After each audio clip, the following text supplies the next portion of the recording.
Hey everybody, this is Patty Sliney, Handy Quilter National Educator, and I wanted to do a quick little video today to show you the difference between edge-to-edge designs that are digitized to be wrapped versus edge-to-edge designs that are digitized to be nested. I see this question off and on social media. How can you tell if the design needs to be wrapped? How can you tell if it's a nested design? Are they the same thing? Are they different? Um, how can you tell? So I went ahead and pulled some designs up here on my workspace in ProStitcher Premium and wanted to show you some examples of designs that we would typically wrap versus designs that are digitized to nest, where rows of the repeated design elements will kind of snug up next to each other, especially if you close that vertical gap and they nest right into each other. So let's talk about some of the designs I have on my screen. So you can see I have two columns of designs. I have a column here on the left of 3 designs and a column on the right of 3 designs. And the one that's selected right now, and you can tell it's selected because it's black, this is a clamshell, and I think most folks know that clamshell designs are digitized to be wrapped. And the way to tell actually is just to repeat them. So I'm going to drag this design over and give it some space, and let's just go ahead and repeat it and see what it looks like. So if I touch the repeat tab and I go to horizontal in my right sidebar, I can go ahead and repeat these, and we'll put several repeats horizontally. Now I'm going to repeat them vertically, so I'm going to create some rows. And as you can see, when I do this, the rows, the design elements in each of the rows are stacked right on top of each other. Now, it's not to say that you couldn't stitch it out this way if you like that and that's the effect you're going after. There's no quilt police. It's your quilt. You can quilt it any way you want. But normally, frequently, I should say, maybe not normally, but frequently, people prefer to wrap a clamshell design. So I'm going to go ahead and touch back onto the horizontal button on the right sidebar, and I'm going to go into my toolbar on my repeat tab, and I'm going to touch wrap. And then in the wrap right sidebar, on the horizontal right sidebar, there is a box that says row, and there's a button in it that says 1/2. And that button, if we click on it, will execute a function that will make every other row, starting at row 2, shift over or offset by half of the design width. And this design is 6 inches wide. So when I click the half button in the row box, it's going to shift every other row over by 3 inches. So that's what it does. And that's probably what most of you would think of when you think of an all-over edge-to-edge design with a clamshell. And most of us know these are frequently wrapped.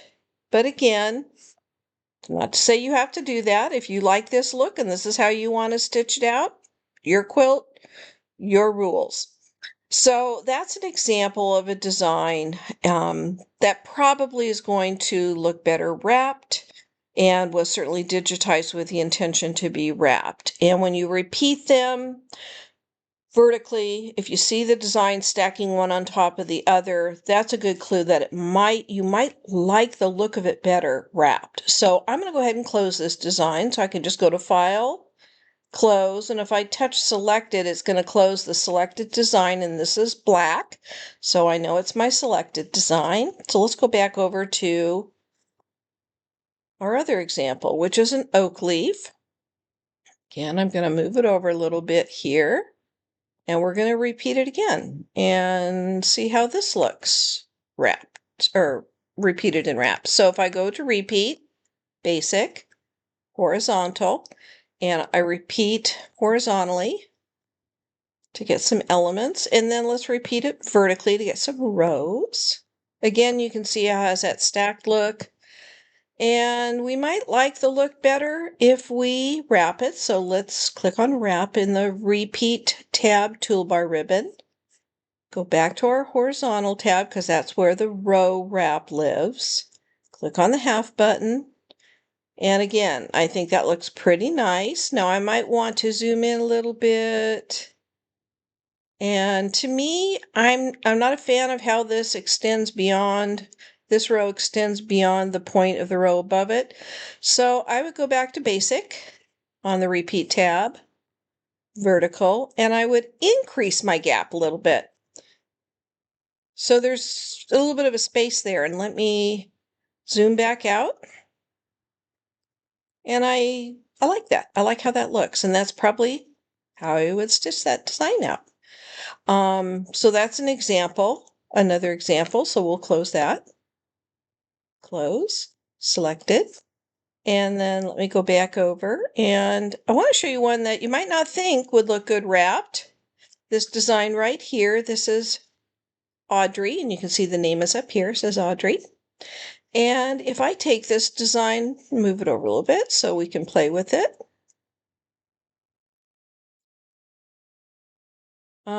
The thing that gives me the clue that tells me this might look better wrapped is because it has two distinct sections. And I know that if I repeat this vertically, it's going to be flower, flower, flower, flower, leaf, leaf, leaf, leaf. I just know that by looking at this single design element.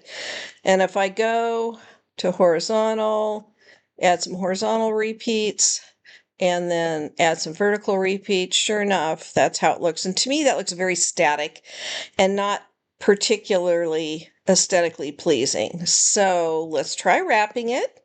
So I'm on the Repeat tab, click on Wrap in the toolbar ribbon, go back to my horizontal right sidebar, and in the row wrap box, click on Half. I personally think that looks really nice, and this actually stitched out very nicely. It's a really pretty edge-to-edge design. So again, the clue was two very distinct design elements that are going to be stacked one on top of the other if repeated vertically. So that kind of gives you a clue that this design might look better wrapped. Okay, so let's close that one out. Selected. And then I'm going to clear my edit history just because I've been fiddling around a lot, so I don't want anything to crash here. I really max out Pro Stitcher's capabilities when I'm working in simulation. So move my crosshairs here out of the way. Okay, now let's look at these three different designs here that were in my right column. And these are designs actually that are going to look better nested, and that means adjusting the vertical gap once we do some repeating. So again, let's take this little guy over here and move this over. And let's do the same thing. Let's go to Repeat, Basic, Horizontal on the right sidebar, and let's do some repeating. Okay, so now if I repeat vertically, you can see there is a pretty significant gap, but you can also see how this design, if I reduce the vertical gap, is going to nest right up into the row above it. So let's just, I'm going to type in a -1, which means I'm reducing the gap, press enter. And that does a pretty nice job, but I might want to tighten it up a little bit more by pressing the minus sign to reduce the gap a little more. And that gives us that nesting. See how it's nesting? The row below nests into the bottom of the row above. That's what nesting means. Sometimes the designs aren't so obvious, like this one. And then some of our designs are much more obvious, like these two. This is a really pretty design. If you have a newer version of Pro Stitcher Connect installed, I'd say, I think it's 737. We got some new designs, and this, if you have Pro Stitcher Premium, this came in the Iris Notele Featured Designers folder. We got a brand new folder, And this is one of her designs. She's a Handy Quilter National Educator. So we now have got some of Iris's designs. So same thing. And you can see that this is going to be a nesting design. Do you see how it sort of undulates? So if we repeat it, go back to the horizontal tab, let's do some horizontal repeats, and then repeat it vertically. Again, you can see it's going to nest in here. So I'm going to type in here and maybe do a -3. Looks pretty good. And then I'm going to hit the minus sign here and reduce the gap a little bit more. It's really important that you get rid of that gap. You really don't want to have something that looks like this, where you have a big space between your rows, because when you stitch this out on your quilt, you're going to have this big open space, and what will happen is the batting will puff up here, and you will have these big puffy non-stitched gaping areas that are really not very attractive. So you do always want to try to reduce the gap. So let's try to reduce it a little more. I think that looks pretty good. So I would probably reduce it to about 3.5, maybe a little more. And then let me show you the last design. Let's close this one out. This is a funny story. This design was a design actually that I purchased. It was my very first purchased design, and a design I used outside of the Pro Stitcher designs that come with the program. It was probably maybe the third quilt I had ever quilted. I saw this on somebody's quilt. I thought, oh, I just love this. This is so cool. Having no idea how challenging this might be to stitch out. So let me show you why. So I went ahead and did my repeats. Bear with me, I'm going to move something so I can see a little better. There we go. Okay, so I've got my repeats here. Now watch how large the gap is between the vertical rows here. Huge, huge gap that we have to try to minimize. And I had to struggle to figure out how to do that. And so I did some studying and some searching, and I tried to reduce the gap. And I think I tried with a 3.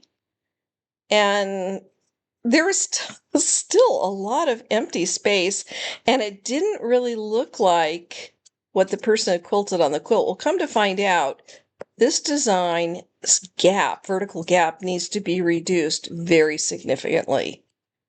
-8.5. And let me zoom in so you can see this, and I'm going to kind of play with the gap. I'm going to enlarge it so you can see.